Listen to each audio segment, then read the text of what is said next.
Grew up in a Muslim house, family very much obedient to the Muslim faith. When I was 5, went to school, at the same time went to the mosque, and I've been taught all about Islam. When I think about Allah, God, I did not see Him as this wonderful God, the Creator, the loving caring of all people and all creation. I saw Him as this big, giant guy that's ready to crush me. I couldn't see myself going to heaven, not according to the Quran and all that teaching.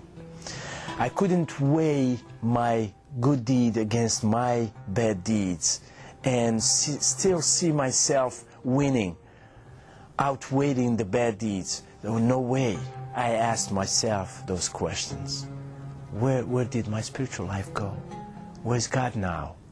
What does He look at me and sees? What does He see when He sees me? What must He be thinking of me? Am I totally cut off from Him because of all the sins that I committed? Is there a way back?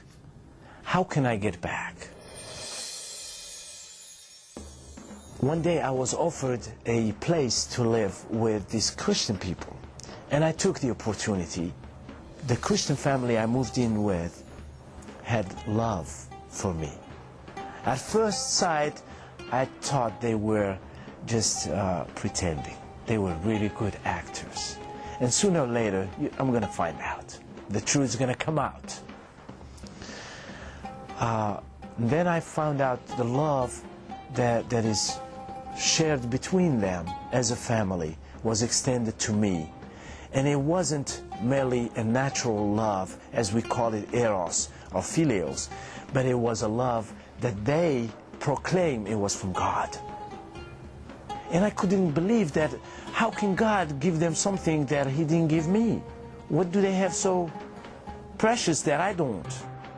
I saw in their lives the commitment that I didn't have. I saw how the father of their family wakes up early morning, goes to work until at night. When he comes back, they unite around the table and they hold hands and they pray, or ask the children to sing a song to bless the food. I saw how he never raised his voice upon his wife or children. I saw how they spoke, and the place of the woman, how she is honored. She had a voice to speak. She had really wonderful things to teach those children. And when she spoke, she made sense. She was intelligent, educated. I was faced with a man that would sit with his children and read them Bible and ask them questions at the end. And then they held hands and they prayed. I was astonished by this discovery to me, to my spiritual life. It was a light that shed on me. So I asked questions. And as I hear these Christian people saying to me, you need a Savior. They say, we have the remedy for your disease, for your sickness. And that's when I start asking questions. So I went back to the Quran. One day I was given 4 volumes of a man, his name Sayyid Qutb. Sayyid Qutb, he is the man that translated the Quran. As I read, I found that every reference he had to, almost every reference, was leading to the Bible. He referred to John, the apostle. He referred to Paul. He referred to... And that's when my questions start raising again. I say, why? We Muslims believe that the Bible is corrupted and we don't take it in account as of true statements in it. Why is this man referring to it to enhance his explanation of the Quran? That also shed a light in my mind. I'm saying, this man is a glorious man in the Muslim world. Everybody respects him. And he is referring to the Bible as a point of referral. That means it's really deep down true. The next thing, one day I went out to the woods where I lived at 11 at night. As I got down on my knees, I looked up. I looked up to the sky and I say, God, if you're truly up there, I don't need to go. As you came to Moses and spoke to him, and to Jesus and to every one of the prophets, I want you to speak to me directly. I want you to show yourself to me. And this is my genuine question. Lo and behold, 30 days went by. The day I was moving out of that Christian home, I had mentioned to them on a Saturday, I am going to get my check on Monday out of the company I worked for, and I'm moving back where I came from. I don't think I'm going to follow you guys. I don't think I'm going to be Christian. It's not me. I'm Muslim. I'm Arab. I will die Muslim and die an Arab, and that's all I care for. I left it that way.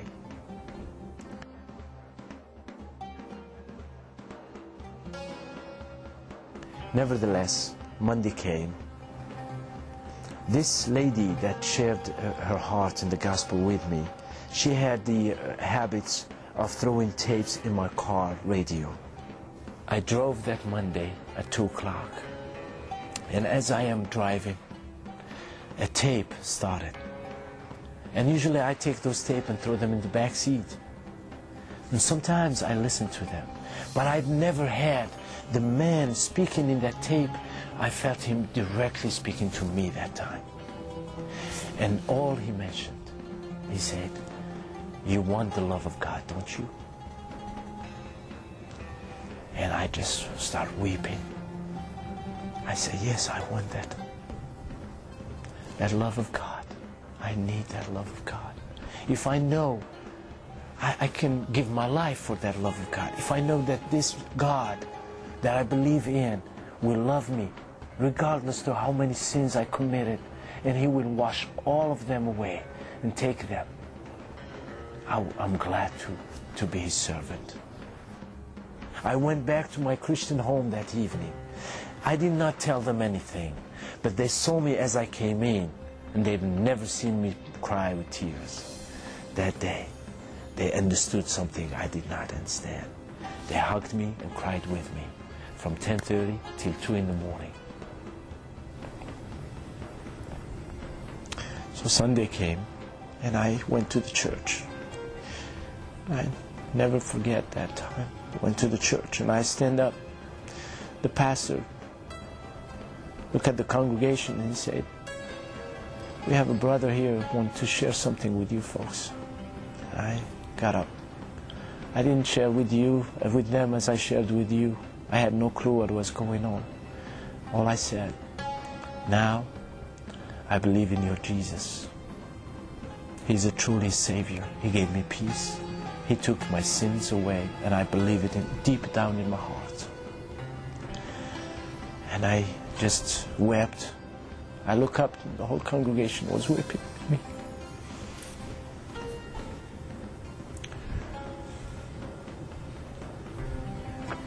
And one day, the sister that led me to the Lord with her husband, her brother died, and I went to their funeral.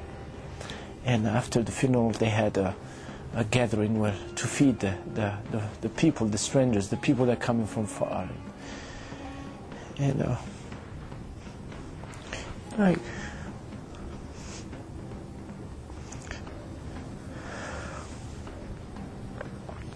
I walked to the reception afterwards, and people start lining up and coming to me. And they shake my hand and they said, you must be TJ. I say, yes. They give me a hug and they whisper, I've been praying for you. And after 5 and 10 people, 20 people saying that to me, I knew that God did not save me because of me, but because of the prayers of those people. And, 6 months later, I was in a Bible university. 2 years later, I was serving the Lord, and I'm still serving the Lord. I went to the mosque where I used to pray, and I looked at the Muslims, and I saw what they're struggling with, merely doing what they're supposed to do, what they're taught to do, duty after duty. Nothing comes from the heart. There is nothing to change that heart. You can't give love when you don't have it. You can't have peace and give it and share it when you don't know what peace means. And yet you say, Assalamu alaikum, peace be upon you all the time. And yet there is no peace in your heart to give.